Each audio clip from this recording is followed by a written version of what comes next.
It's safe to say 2022 has been a very special year for the St. Louis Cardinals. Whether that's Albert Pujols coming back to St. Louis and going for 700 home runs, Paul Goldschmidt going for the Triple Crown, Nolan Arenado with his defensive highlights, and the duo of Molina and Wainwright playing their last 2 seasons in St. Louis. In today's video, we'll look at if the Cardinals have what it takes to have a deep run in October and finish off the special season with a ring. When I'm currently recording this video, the Cardinals are the 3rd seed in the NL, and they are 7.5 games better than the Brewers for the NL Central lead. I think they've won the NL Central, but in terms of the playoff seeding, they're 5 or 6 games back of the NL East winner, whether that's the Braves or the Mets. So they're going to have to do some work if they want to avoid that wildcard matchup. So as of right now, they would be playing the San Diego Padres, who are the 6th wildcard team. Let's talk about Albert Pujols. Albert, he just passed Alex Rodriguez for 4th on the all-time home runs list, and he is a couple home runs away from actually hitting that 700 mark.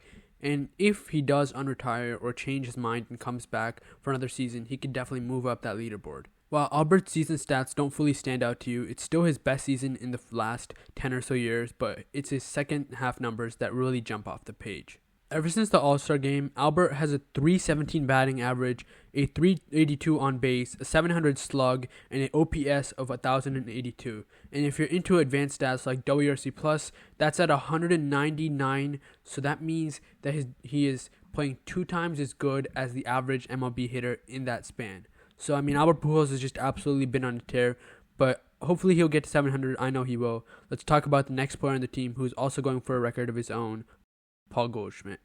Goldschmidt has a legitimate chance of winning the Triple Crown this season. The last time it was ever accomplished in the NL was 85 years ago by another Cardinal, Joe Medwick. So let's talk about where he stands currently with his Triple Crown race. He's 2nd in batting average, 9 points behind Freddie Freeman. He is 2nd in RBIs, 2 RBIs behind Pete Alonso, and he is 4 home runs behind Kyle Schwarber for the NL lead in that. So even if he doesn't get the Triple Crown, I think this is an amazing season from Paul Goldschmidt, and he's definitely the NL MVP in my mind, as St. Louis just improves its lead on the Brewers, and they position themselves in a better way for the playoffs. Next, let's talk about the duo that's been in St. Louis the longest, Yadi and Waino. They made history a couple days ago and they made their 325th start as a battery. That just shows both of their longevity and both how good they are.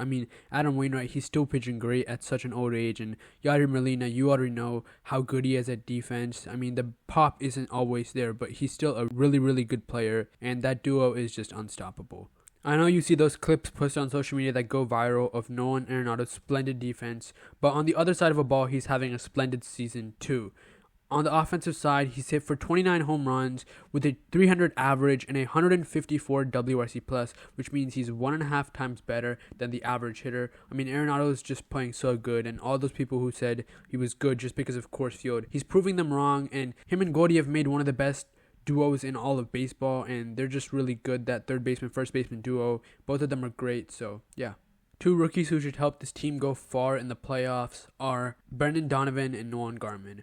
Donovan, the pop isn't really there in the bat, but he's still a really good hitter. He gets on base, he hits for average. I like what he does for the Cardinals, mixed around with power guys like Pujols, Arenado, Goldschmidt. And the other rookie is Nolan Gorman. Nolan Gorman, he was hit tanks in the minor leagues. He hits a bunch of home runs in the MLB too. He's great for the team. I think he's one of the future stars of the Cardinals, and these rookies are going to really help this team go far. Next, let's talk about the rotation. The 2 main guys anchoring the rotation this year are Adam Wainwright and Miles Mikolas. Mikolas had a really nice season a couple years ago, and he looks like he's having a good one again. In 30 starts this year, he has a 3.46 ERA with a 3.97 FIP and a 3.86 xFIP, so his underlying numbers say he's been pretty good as well. Adam Wainwright, 3.29 ERA, 3.48 FIP, 3.93 xFIP. He's also been really good for them. And then now let's talk about some guys they got at the trade deadline who are doing well so far. You got Jordan Montgomery, who got from the Yankees for Harrison Bader. Montgomery's just been splendid with the Cardinals. 2.05 ERA, 2.44 FIP, and 3.04 xFIP. And then Jose Quintana, who many people really thought was out of the big leagues, he has a 2.44 ERA, a 2.79 FIP, and a 3.67 xFIP. So these guys are just really contributing. They called up their young pitcher, Matthew Liberatore. He's been all right. He's a rookie. He's definitely going to develop and become a much better pitcher. The guy you thought was going to be leading this rotation, Jack Flaherty, missed most of the year with an injury. He actually just came back a couple of weeks ago, and he hasn't been the best since he's returned, but he's going to improve as he goes on and will pitch great in the playoffs for this team. I'm going to talk about the bullpen for a bit because this bullpen has been really good and underrated for all of the season. You got the main guy, Ryan Helsley, 1.19 ERA, 2.11 FIP, and 2.51 xFIP. I'm going to say just those three stats for all pitchers just because people like different stats and whatever you want to like. You got Giovanni Gallegos, who's been pretty good. Jordan Hicks, who's opened some games. He's also relieved some games. Packy Naughton, who's been pitching great. I mean, I like his name. He's also good. Jake Woodford, if you don't remember, he's a guy who got into that incident with Nick Castellanos. He's also been great. Zach Thompson, 0.77 ERA in 17 games this year. I mean, sure, it's 23 innings pitched, but still, he's been great. Andre Palante, he's been pretty good. Chris Stratton, Johan Oviedo, like, these guys are just really good pitchers who've been helping this team out. Just don't give up runs. And to win a baseball game, that's what you do. You don't give up runs. So the Cardinals have a really good group of relief pitchers, and if they pair that with their great offense and their great starters, I mean, if Jack Flaherty really hits his potential and then this bullpen gets going, I think they can make a run. So now, finally, let's talk about more of the offense other than the 3-4 main guys I mentioned, and let's talk about, can this team really make it to the World Series and pass those big teams like the Dodgers, Braves, or Mets? On the offensive side of the ball, other than guys I mentioned like Paul Goldschmidt, Nolan Arenado, Albert Pujols, and the two rookies, Gorman and Donovan, you got guys like Lars Nootbaar and Juan Yepes who are really filling the role, and then guys like Tommy Edman who just hit the ball and play, get hits, get doubles, get singles with a couple of home runs. And then you got Corey Dickerson, who they signed the offseason. He's a great bench pat, or he can start for you sometimes. Dylan Carlson, I mean, he's a great fielder. He's a pretty average hitter, I would say. And one guy who is really good for them the last couple of years, Tyler O'Neill, is having a down year for sure. I mean, he's not like a below average player. His WRC plus is in at 100, which means he's literally the average MLB player. Harrison Bader was not doing too well before they traded him, and they traded him for Jordan Montgomery, which is one of the really nice deals for them. And then you got Yadi Molina, who obviously he's not the best hitter, but he provides splendid defense, and it's his last year.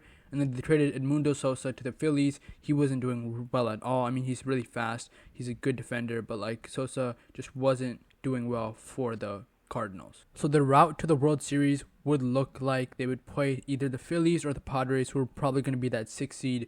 And after they win that game against the 6th seed, or they win the series, if they do, they'd go and play the NL East winner, whether that's the Braves or the Mets. That's not really decided yet, but they played that winner. And then from there, they'd play in the NLCS whoever won between the Dodgers and the 4 and 5 games. So the route to the World Series will involve either the Braves or the Mets, and then after that, probably the Dodgers, because the Dodgers are just so good. But I think the Cardinals could match up against the Dodgers in a 7-game series. Although it is going to be tough, I think this team has that postseason magic. We did see them win 17 straight games last year in September and go to that wildcard game where they ultimately did get walked off by the Dodgers. But they're still a very, very good team. And I think they have that postseason magic in them, especially with being all these guys last year's.